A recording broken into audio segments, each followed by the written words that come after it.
ನಲ್ಲಮಲ್ಲ forest ಹೌದು ಬರುತ್ತೆ. ಹೌದು ಹೌದು ಆ ನಲ್ಲಮಲ್ಲ ಫಾರೆಸ್ಟಲ್ಲಿ ನಾನು 600 ಕಿಲೋಮೀಟ್ರು 650 ಕಿಲೋಮೀಟ್ರ್ ಸೈಕಲ್ ಯಾತ್ರೆ ಮಾಡಿ ಹೌದು ವಂದನಾಪುರದಿಂದ ಕಾಡಾದಿಲಿ ಪಾದಯಾತ್ರೆ ಮಾಡಿದೆ. ಅಲ್ಲೂ ಸೇಮ್ ಎಕ್ಸಾಕ್ಟ್ ಪ್ಲಾಸ್ಟಿಕ್ ಇದಿದೆ. ಬೇರೆ ರಾಜ್ಯ ಆದರೂ ಹೌದು ಹೌದು ಪ್ಲಾಸ್ಟಿಕ್ ಇದೆ. ಹೌದು ಭೀಮನ ಹಳ್ಳ ಅಂತಿದೆ, ಭೀಮನ ಕೊಳ್ಳ ಅಂತ ಬರುತ್ತೆ. ಹೌದು ಹೌದು ಅಲ್ಲಿ ಸ್ಲಿಪ್ಪರ್ದೇ ಒಂದು ಲೇಯರ್ ಬಿದ್ದಿದೆ, ಒಂದು ಪದರ. ಯಾವುದೇ ಪ್ರಪಂಚದ ಯಾವುದೇ ಮೂಲೆ ತಗೊಳ್ಳಿ ಪ್ಲಾಸ್ಟಿಕ್ ಅವಳಿ ಇದೆ. ದಯಮಾಡಿ ಬಂಧುಗಳೇ, ನಿಮ್ಮಲ್ಲಿ ಕೈ ಮುಗಿದು ಕೇಳ್ಕೊತೀನಿ, ಸರ್ಕಾರ ಏನು ಕೈಗೊಳ್ಳುವಂಥ ಕಾರ್ಯಕ್ರಮ ಕೈ ಜೋಡಿಸಿದಾಗ ಪ್ಲಾಸ್ಟಿಕ್ನ ತಪ್ಪಿಸ್ಬೋದು, ಆಗುತ್ತಿರೋ ಅನಾಹುತ ತಪ್ಪಿಸ್ಬೋದು. ಮುಂದಿನ ಪೀಳಿಗೆಗಾದರೂ ಪ್ಲಾಸ್ಟಿಕ್ನ ನಿಷೇಧ ಮಾಡಿ ಯಾಕೆಂದರೆ ಅರ್ಧ ದರದಲ್ಲಿ ಸಿಗುತ್ತೆ ಅಂದ್ಬಿಟ್ಟು ಉಪಯೋಗಿಸ್ಬೇಡಿ.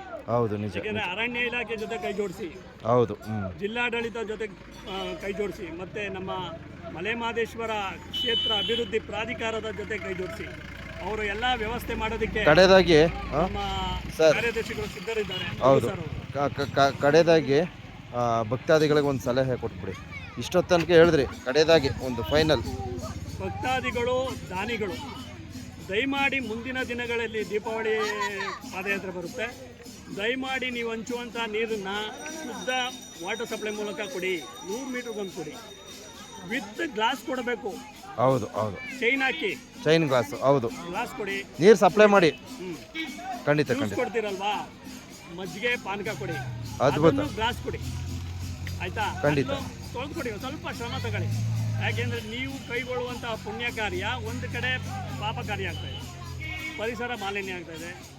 ನಾನು ಇಷ್ಟು ಬೇಡಿಕೆ ಕೇಳ್ಕೊತೀನಿ, ದಯಮಾಡಿ ಸ್ವಯಂ ಸೇವಕರಿಗೆ ಕೈ ಜೋಡಿಸಿ, ಕ್ಷೇತ್ರ ಅಭಿವೃದ್ಧಿ ಪ್ರಾಧಿಕಾರಕ್ಕೆ ಕೈ ಜೋಡಿಸಿ, ಅರಣ್ಯ ಇಲಾಖೆಗೆ ಕೈ ಜೋಡಿಸಿ, ನಮ್ಮ ಕರ್ನಾಟಕ ಸರ್ಕಾರಕ್ಕೆ, ಕೇಂದ್ರ ಸರ್ಕಾರಕ್ಕೆ ಕೈ ಜೋಡಿಸಿ. ಧನ್ಯವಾದಗಳು. ನಮಸ್ಕಾರ.